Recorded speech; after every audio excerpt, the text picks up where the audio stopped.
نبی پاک صلی اللہ تعالیٰ علیہ وسلم نا مسجد شریف میں آئے نماز پڑھانے۔ بہت سارے لوگ نا بچپن سے بڑی محبت والے ہوتے ہیں، چھوٹے ہوتے بڑے پیار والے ہوتے ہیں، عشق لگا سی کھیڈاں کھیڈ دی۔ چھوٹا سا بچہ حضور مسجد میں آئے نماز پڑھانے تو نبی کریم علیہ السلام نے اپنے نالین مبارک اتارے تو اس بچے نے فٹافٹ اٹھا لیے، اٹھا کے نا پھر اس نے وہ جوتے صاف کیے، صاف کر کے اپنے پاس رکھ لیے۔ حضور نماز پڑھا کے باہر نکلے، چھوٹی سی عمر ہے، اس نے حضور کے سامنے نا وہ یوں کر کے نالین شریف رکھے، کریم رسول نے پہن لیے، حضور مسکرا کے چلے گئے۔ کیسا نصیبوں والا بچہ ہے۔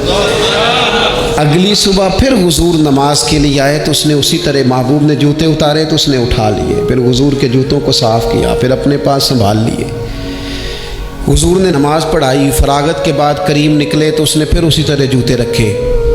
تیسرا دن ہوا، وہ یوں سامنے کھڑا ہے، حضور نے یوں مسکرا کے دیکھا، کریم نے دیکھا، محبوب نے جوتے اتارے، اس نے تھامے، صاف کیے، اپنے پاس رکھ لیے۔ حضور تکمیل نماز پر باہر نکلے، جوتے اس نے سامنے رکھے۔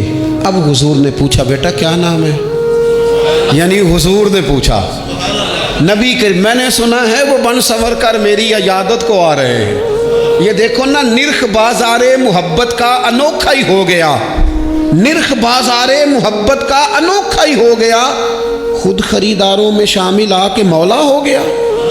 یعنی حضور نے خود حال پوچھ لیا، نبی کریم نے حال پوچھا کیا نام ہے؟ اس نے کہا فلاں نام۔ باپ کا کیا نام ہے؟ حضور فلاں بن فلاں۔ کس قبیلے سے ہو؟ یا رسول اللہ فلانے قبیلے سے۔ فرمایا تمہیں کس نے کہا ہے میرے جوتے اٹھاؤ، صاف کرو، پاس رکھو، جب نکلوں تو دو؟ عرض کرنے لگے حضور کسی نے بھی نہیں کہا، میرا دل کرتا ہے۔ یا رسول اللہ میرا دل کرتا ہے، مجھے کسی نے بھی نہیں کہا۔ محبوب کریم نے نا وہیں کھڑے کھڑے دوبارہ رخ پھیرا مسجد کی جانب، کعبے کی جانب منہ کر کے حضور فرمانے لگے اے اللہ یہ تجھے راضی کرنا چاہتا ہے تو بھی اس سے راضی ہو جا، اے اللہ جیسے یہ میری خوشی چاہتا ہے تو بھی اسے خوش کر دے۔